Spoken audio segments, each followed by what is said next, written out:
विधान भवनातील दालनात मुख्यमंत्री फडणवीसांसोबत रोहित पवारांची 10 मिनिटे चर्चा। एफआयआर न झाल्यानं कागदपत्र सीआयडीला पाठवतो असं फडणवीसांना सांगितलं।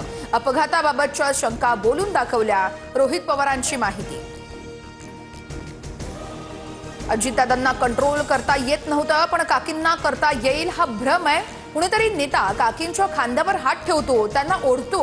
स्टेजवर असताना नीट वागा, महाराष्ट्र तुम्हाला बघतोय, रोहित पवारांनी नेत्यांना सुनावलं।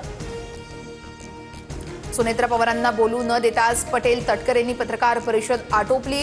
राष्ट्रवादीच्या नेत्यांची कुजबूज व्हायरल। दादांजवळ जाण्याची कधी संधी दिली नाही, आता बहिणींजवळ तरी जाऊ द्या। नाव न घेता सरोज अहिरे पटेल यांचं पटेल आणि तटकरेंकडे बोट। अजित पवारांच्या कुटुंबियांची हेळसांड। सुनेत्रा पवार यांना पत्रकार परिषदेत बोलायला चांडाळ चौकडीने संधी दिली नाही।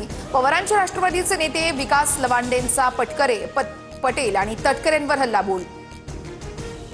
महाराष्ट्रामध्ये सुनेत्रा पर्व सुरू झालेला आहे। सुनेत्रा पवार यांच्या राष्ट्रीय अध्यक्षपदी नियुक्तीनंतर सुनील तटकरे यांचं वक्तव्य, तर अजित पर्व कधीच संपणार नाही, लोकांच्या मनात दादांसाठी प्रेम कायम राहील, रोहित पवारांचं भाष्य।